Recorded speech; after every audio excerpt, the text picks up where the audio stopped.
Good afternoon, Facebook and YouTube communities. This is Jennifer Noreen with Gary Parker, the pitmaster at Barbecue to You. How are you, Gary? Hey, we're doing great today. How are you? I'm good. I'm feeling the summer for sure. Oh Is man, it was summer, it was hot here, and then it got cold again. I know it's kind of You know, been a roller coaster. I yeah. agree. I want It's my going to 80 be. degrees back. I'm getting cheated out of summer days. I know the heat. When the heat is irritating me, I'm thinking, wow, I bet all those Southern people love this right now. All those Arizona and oh, I know you like the heat. Yuck. Okay, well, it's going to be a beautiful 4th of July, though. I've heard it's going to be pretty moderate, so that's good. Yep. And today I wanted to talk about a topic we haven't talked about in a long time, which is the history of barbecue in America. There's a big connection between barbecue and the pioneers Oh, and the absolutely. discovery of America and all the things. So I wanted to talk about that. Especially on my mind is just our need to connect as a community without our phones. So, like, my challenge to the community is that we put our phones in a bucket and we enjoy our families and our friends this holiday. I just really feel like our phones are stealing us away from our family time. So, barbecue, good food, good fun, fireworks, hopefully safely, and yeah. So anyway, that's my public service announcement. Yeah. So Gary, what can you tell me about how? Uh, I don't know How it how all far began? back you want to go, but as far back as you want to go, how did barbecuing begin and related to America? Well, we'll start at the very beginning, and I'm going to stay really high level with this. So, connoisseurs and historians and professors out there, please give me grace, right? 'Cause I'm just trying to hit the high points. But the first thing you got to remember about anything barbecue is, and we'll start this in the 1600s, 1700s when we found it started coming in and being the colonies. How did you cook? Right? You had a fire and you would go hunt and you get meat. Okay, and so there you go, grilling started, right? And and I think where I'll go with this one is okay. So you kind of got that going on, but even before that time, like people ask me sometimes, oh, how come the Southeast has pork, right? And how come these other parts of the countries have beef and this kind of stuff? And a lot of that came from back in the 1600s and earlier when the Spanish and the French were exploring the Americas, right? And there's a lot of history in that. Some okay, some not so good, right? And but if you want to know how pigs got there, got into the southeast, it's largely because they came from the ships, right? That were England. They were not. If I remember the stories right, they were not necessarily indigenous, right? Originally, maybe boars were wild boar and stuff like that, but pig, right? And so and where did they stop? They stopped all along the Florida Keys, and they stopped in the Gulf of Mexico as they came around the land, and people started cooking pork a lot. And in the thread of that, you still see today as you drive across the country. Okay, if you go to South Carolina today and go over to Rodney Scott's place, I guarantee you he will have his cinder brick pits, and he will have basically whole pigs, spread eagled across that grill, and cooking them just like they've always done, right? Maybe they didn't have brick, but they had something else. But they would um, build up that cage, put something across it that wouldn't burn, and they would butterfly those pigs and put them there, and then the whole community would just come and eat off those, and so pig pickings still exist today in the South. You cook it the same way. Um, and then there's the cooking in the ground, right? That happens. That's more of a Jamaican thing. But you come over and you got good clay or something along that line. Not like I don't like sand. I know how the Polynesians have figured out how to do it in sand. I think that's really cool. But I kind of like a clay base, right? So that when you build that fire, it retains more heat. Um, and What so do you anyway, mean by people start clay cooking. based? What do you mean Huh? by clay? What do you mean by clay Well, you know based? what clay is, right? Yes. Right. And so there's a certain kind of soil we call it clay soil, right? And it's Oh, the really dominant soil. down in Oh, the got you. Sorry, down I in the thought you farmlands, right? got you. Whereas opposed to uh, Hawaii, right? you're mostly sand and products of the volcanoes. So they do it in sand, but they just they wrap the whole thing in banana leaves, right, in order to keep it, keep it out of the sand. So there's a lot Let of that me stuff that's just very natural and that came across through societal evolution, right? Yeah, let Um, me interject real quick. I found a picture of the splayed pigs in so, my research for today, where they put the okay. whole pig up on the grill, and Yep. it was not appetizing to me. So I chose to not show it or put it in the pitch for the promo for the video. Yeah. And I just don't understand why people are okay with a pig luau in Hawaii, but Hmm. I don't know. Back then, they must have just like ignored what they were looking at, like the eyeballs, the face, the everything went up there, like the Yep. whole pig. Yeah, the whole pig. Yeah, it's kind of Wow. fun when you smoke them like on the big pits I have, and you got one in there, and you're smoking a lot of time during the night on that, and you open that pit and the red eyes glow at you and stuff like that while you're cooking. That's kind of fun. Yeah, so I have. Can you see my screen? There's a picture here. Here's fish. Now that's northwestern right there because that's cooking salmon. It looks like Indians cooking fish. Yeah, And then but this there's is, another way that they yeah. Well, never mind. anyway, that's getting ahead of ourselves. But Yep, then, that's getting ahead. and then this is all wood. So anyway, go ahead. Keep going with your story.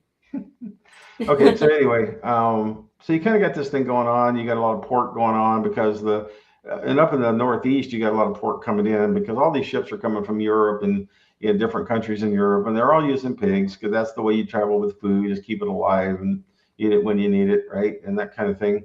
Um, and so now it's come across timeline is people are starting to come in through New York Harbor. They're they're starting to populate the country, and there's two main railroads in general that are going across the United States, trying to work their way across the United States, the Northern Pacific and the Southern Pacific, right? With a lot of regional stuff, but those are the main lines, and their goal is to go from whatever's east to the water on the east to the water on the west. Okay.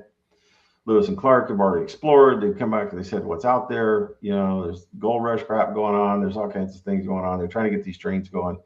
And so migratory, people migrating, some followed that northern route. And there's tons of different stories of people doing that and good things and bad things happening. But the other side went down to Atlanta. They went from New York down to Atlanta, and they started following the southern route. Okay, that's the one we're going to talk about today with barbecue because they're already out there. They're cooking pigs and they're doing things, and so these techniques got picked up by these people, and particularly in the southern travel paths, a lot of German and Czech. Folks came that direction, right? And we ended up with as they came across, they understood pork, but as they came across, they passed some of that stuff off in the Appalachians with I think Tennessee, Kentucky areas, right? And they go over the mountains, and all of a sudden they come across first of all they come across Louisiana. That's kind of fun because that's just a different place all the way around. The French had already founded it, and French quarters and all that kind of stuff were all developing and having fun. But they kept on going, and they finally came across Central Texas. And what they found when they hit Central Texas is they found these gigantic herds of longhorns, very special cow. They hadn't seen longhorns yet, and the herds they were moving from deep in Mexico up to the highlands by Denver, what is now today Denver. And some would go Denver, some would go Chicago, and some would go to Kansas City, right? Because that's where the cattle yards were and in various things, right? And so they were going to market. That's what they were going to do. Well, they started buying longhorns. They started buying cattle off these cattle runs. By the way, the trail that they would follow was called Chisholm Trail, and you can look that up on the internet, and you can see it goes right through Austin. And at that point, Austin's name was not Austin; it was Waterloo, right? And it wasn't Wow. until after Yeah. the settlement of Texas, and Texas became its own country. They renamed Austin after Stephen F. Austin, and they renamed Houston after Sam Houston, and they were the war veterans that made Texas its own country. Yeah. So in all of this journey, so I know we're at Central Texas, and I'll let you continue, but in all of this journey, is it still pig? So it's pig until they get to Texas, and then it becomes beef? Yeah, pretty much. Pretty much? It still does. You know, if you go to the Carolinas today, it's all about pork. I mean, they do briskets too now, and it's all been ubiquitous now. But fundamentally, their core, is all pork in the Southeast. And by the time you got over to Texas, we all started doing beef. And then Chicago, what I was saying a minute ago, Chicago, Denver, Kansas City, that all became beef because that's where the meat markets were. But we were also doing pigs. And everybody has the yard birds, right? Both turkey and chicken. Okay, yeah. Right, and so there's your basic meats, right? And that's how people were feeding themselves outside of just doing basic hunting. If you came across deer or elk or moose or what have you, right? Mm-hmm. Of course, that's where the wild game barbecue kind of stuff comes in. But for the most part, that's the path. And so for Texas barbecue, then you could get more specific because you had cheesemongers and you had meatmongers, right, out of Europe, and they knew what to do. They knew how to butcher and they knew how to do stuff. So they would start buying these cows, and the way they would do that is they would euphemize it, split it, prep it, and then there were sides, right? And as the story goes, the wealthy landowners would come to them, and they would buy all the great cuts, right? The back straps, which you know of as tenderloin, the rump roasts, all these things to feed their families with. They would come buy those things, and now you had just unsavory pieces of this carcass that were left, but they had to keep it. They had to sell it, right? Because they couldn't just sell the good stuff, right? They didn't make enough money. They got to sell everything. And so they said, well, how in the hell are we going to preserve this? Because we don't have any refrigerators, right? They didn't exist yet. And so they started building, like they did in Europe, they started building the smoke shed. What that would do is they would cut the ribs and they would take the briskets and whatever, what have you. And they go hang them up in those sheds, and they would go cut any kind of hardwood they had. Central Texas is more like post oak and mesquite and that kind of thing. West Texas, mesquite, hickory in the east. But and they would start preserving these pieces, right? And then if they when they got them where they wanted them, they would take these pieces, and this is what they would serve the workers. Okay, so there was kind of like a class thing going on. Oh, there's Lockhart. That's Look cool. at this. Look at the date on this. Well, it's 2012. I guess it's not that long ago, but God, look at all that wood. So you think that's post oak? That's all oak. Yeah. Oh, God. And then, you don't have that in the back of yours. I've told you guys a bunch of times that post oak and those kinds of things are they're just run rapid. It's endless. And so you can get wood stacks like that and never have to worry about it. But anyway, let me finish the story because we're running long on time.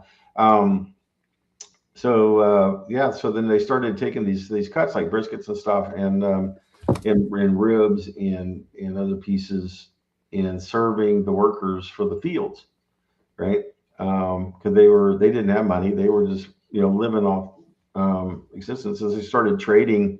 So the cheese guys would trade with the meat guys to get meat. And so in a real barbecue joint, you've always got the meat, but you've also got cheese and you've also got pickles and you've got okra and you've got all these things, right, that come together on that meal. It's because everybody was bartering. They didn't have any money, right? And they were buying these scrap pieces of meat. That eventually got into the modern cook process that you know of today as the Texas brisket, right? And because sooner or later people found out that brisket was really good, right? After it had sat in that smoke shed for a couple of days, and which is what it takes if you try to do it in a shed. It takes actually a couple of days to get it done right. So then the landowners again started wanting those things, and brisket was born, ribs were born, and at least this is how it all developed in Central Texas. I'm not really I don't know. I can't tell you about the rest of the United States, but I can really tell you that that's where that came from. And that picture in Lockhart right there, that ended up being one of the places that the founding families went to. It's a very special place. All Texans know it because this town is the quintessential thing like you would see in a western, where that big pointy building in the back, that's the courthouse. That's the city or the county seat, and where all the jail is, and all kinds of stuff. And the town itself, the town proper, is built in a square around it, and that thing is in the center. And it's I cannot tell you, it's so pretty, and it's everything you've ever seen in a movie, with the gazebos out in the lawn, the gigantic lawn, and everything. That's what that little town looks like. And then And these they're cooking like this. Hmm. This is modern, right? This is modern. It's fairly well. That pit's probably been there 100 years or so, a little over Yeah. 100 years. That's one So, of Schmidt's pits, and it's really cool. You don't get to see the whole thing, but out here on the end of that pit sits right next to a door, right? That hmm never. It's not the door's not even hanging on. It's just a door for that old brick building. hmm And right there on the floor by the door, they've got a big oak fire built. Okay. And then back over in the corner, you can't really tell, but you can see all those two pits come together to form a quarter. hmm That's really a chimney, right? So all that heat and smoke from that fire, when those lids are down, are getting pulled through a hole in the side of the wall, right? That fire's burning, and if you're Wow. not careful, you're going to step in it. Yeah. And all that heat and smoke go through there, and then it exits that chimney. Um, that's where those two pits come together. And so they have a fire there, and they have a fire on the other end for that L-shaped pit. And you can see them in there. They're cooking briskets. They're cooking sausage. They got I see some pork ribs. I see a lot of brisket. And yeah, it's but that's the way it's done. Smokehouses were something else, though. They were great big wood houses, like back sheds, right? That you would think of as a shed today. hmm And they would build very small fires in there, but they would close the door, right? Because they didn't want the shed to burn up, right? And so they built really small Crazy. fires and maintained them, so it was extremely smoky inside that little shed, and that was a smokehouse. Yeah.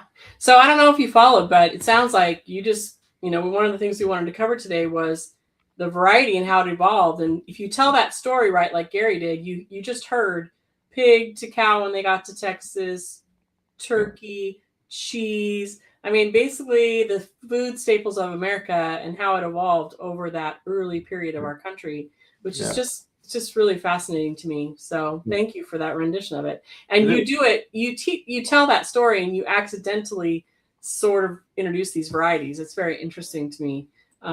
So I didn't hear a lot about chicken. How did chicken hit Yard the birds. scene? Everybody's got yard birds, right? I don't care Oh, where you go. I thought you were talking about turkey when you said that. So Well, is there's this, there's turkey too. That they were seasonal. At least they've always been seasonal, as far as I've yeah. known. But yardbird is just ubiquitous. It's everywhere, and it doesn't matter whether you're in Europe or whether you're on a boat or whether you're here in the U.S. or whatever. Everybody's got chickens running around because that's your source of protein and eggs, and everybody has them. And Yeah. And then so sausage is there. I saw sausage there. worst came to worst, you didn't have anything else. You went and grabbed a yard bird and processed it and threw it on the fire, and that was your dinner. Yeah, pretty simple. So, can you talk a little bit about the finer cuts of meats versus kind of the scraps and how it? I Fire, remember you talking about how the scraps tended to go to the poor, and yeah. it was there eventually sort of a pricing thing around the quality of the meats and the parts of the meat, or how did that work? Oh yeah. So basically, the way you think about it is a brisket up here at pec muscle. You see it when you look head on at a cow. You see those big bumps right in front. Those are the ductal muscles. That's a brisket, and those muscles work all day long, every day. They're holding up a 1,700 pound cow, and they're walking through fields, and the neck is down, and they're grazing on grasses. That muscle's working its butt off, right? Um, Consequently, the back muscles, the muscles that run straight up and down the spine, hmm we call them today the tenderloin. I call them back straps because that's what they are. Um, those muscles never work. They're tender. That's why you have filet mignon and tenderloin today, Yeah, it's fatty. right? They don't ever work. They're so soft and they're wonderful. And close by that's the sirloin and the rib eyes and all that stuff that's up on Mm-hmm. the top of that cow. You know, Mm-hmm. your roasts come out of the hindquarters and Mm-hmm. things like that. But those are the really great pieces. Okay. But now what do you do with this gigantic rib cage? Right? What do you do with that? Right? And different cultures had different things to do with it. I just told you one way it was being dealt with, right? With they would take those gigantic rib cages and things, and you know, and back in those days, you didn't have bandsaws, so they would take hand saws and cut them up and smoke them, that kind of thing. And then you know, there's other parts of the cow like the neck, the tongue, the brain. Um, the Spanish cultures used all those things too as part of their recipes. Mm-hmm. Um, you know, even hooves, right, were used for something. You know, they would be boiled and they would get different tallows from there, right, that they would make Mm-hmm. candles or what have you with, right. Mm-hmm. Um, Everything is used in the barbecue world, really, even though some of those things we don't eat, but you know. Yeah, it seems like they boil what they didn't smoke, because I know chicken claws and a lot of that stuff is A lot used of in soups but you and. know, it's things like the original tamales. You know, everybody understands what a tamale is today, but in the old days, it was all brain is what they put in tamales, Oh, right? thank you for sharing that. Yeah, And okay. then there were people that went, ew, brain. And Yeah. so they started using other meats to do that. But yeah, Wow. Okay. Well, so compared to all that, I mean, barbecue to you has just about everything you just talked about. I'm trying to think if there's anything you talked about. some things, Well, yeah, you don't have chicken claws and a soup in the back, but yeah, you have, the brisket, sausage, chicken, turkey, right. vegan. You have a vegan option for barbecue. Um, what am I not thinking of? Pretty much full menu. And you have pork and a couple different, well, you only serve it pulled, I guess. But so barbecue to use in Gig Harbor, everything Gary just talked about, you can go have that for the 4th of July, or you can order it ahead of time for your family. We'd love to have you do that. He's become pretty famous for his brisket, and we've shared a lot on the videos about how he approaches that and why they end up being so delicious. So you can listen to other videos for that. So I wanted to touch, is there anything else you want to say about the history of barbecue in America? Oh, I could probably think I about things, know. but we got Yeah, our time. We're almost out of time anyway. So I know. You could go on and on. I just wanted to share in support of Gig Harbor, where Gary's restaurant is, the Gig Harbor 4th of July that's coming up this weekend. Just going to share the schedule really quick. Gary donated, I know you donated some hot dogs. He's also a Kiwanis and Rotary Club member, so he certainly supports this event. You can find this schedule on gigharborchamber.net/4th of July parade. It's a pet kid parade or pet family parade. And then there's, a variety of foods and tons of activities and stuff to do for kids. So, and for families. So we wanted yep. to touch on that. And then I wanted to give you a chance to tell me anything else that's going on at the store. We know that you're busy because you're running for office, Yep. and must be really kind of nuts at times. But is there anything else you want to share about? I know you're still doing the senior movies and Yeah, we're the still paint doing all the same classes. things. You know, Tuesday bingo for the seniors. We do the counter takeovers for during the summer. It's kind of whatever group because school's out now, so the school guys won't, or guys and gals won't come back until you know, later in the summer, starting to Mm-hmm. schedule their stuff. But we're working with the Y right now. We just got through the big campaign for them, and I'm not sure who's in there this week, but yeah, so we're still doing those. We still have, you know, our regular authors that are coming through the book section, right? Mm-hmm. Matter of fact, you can also find me looking for local bookstores. I show up as a bookstore as well, and according to search engines around the world. Um, but yeah, all those things are going right along, and we You look show up forward to in it. bookstores? You mean as a supporter of literary efforts? Yeah, just Or look up bookstores near me. Go ahead and see if barbecue doesn't pop up. oh my gosh, I haven't added you to Google as a bookstore. That's really an interesting concept. Wow. Yeah, no, I Okay. think it was because we had a campaign we were running at one time with the authors that say, you know, include the barbecue to logo, you know, and I forgot what we were Yeah, we trying to asked do them to there. put the logo and link to your site. Yeah, and links, and I think that got some kind of SEO trigger fired, That and we is ended up super being funny. labeled as a bookstore for a while. So that was kind of fun. I can't believe I didn't know that. That's crazy. Well, thank you for sharing that. So if you do want to order and you haven't ordered yet for the 4th of July, is there still time? I know it's coming up on Saturday. What's your thought there? Is there still time for people to order for the 4th? Oh, I'm not close enough to the orders anymore. Call the store. That's all I can tell you. Okay. If they're full, then they're full. I mean, I looked at the order list this morning when I was there, and I know Friday's pretty much full. I know we got a wedding that we're doing on the 4th, earlier in the day, but I'm sure, it's not so much about pre-orders on the 4th. People just walk in, buy it all, be done with it. If you want to be honest with you. They clear the store happens out. almost all the time. They just walk in and say, "How many pounds of everything do you got?" Right, and that's the reason a lot of times on 4th of July, stuff like that, you'll see it's closed by 2 o'clock because somebody just came in and bought everything we've got. That's good to know. That's good to know. And you just want to get there before that guy or gal gets there and buys you out. So, but you are open regular hours on the 4th. Yeah, unless we close run out of early. food, and there's no point to be there. We clean up and go home. But So call ahead. Probably call ahead then. Yeah. Okay. Very good. Well, it's always good to see you. Different years do different things, and so just probably call. Okay. Yeah. Okay. Well, it's nice to see you and hear your story. I love how naturally you explain the history of all the meats in America just by the way you tell that, and it's fun to listen to. So thanks for your time. And if anything else you want to wrap up with about your philanthropy or anything else? All doing good. Sounds good. We'll see you next month then. Thanks. All right. See you soon. Bye now.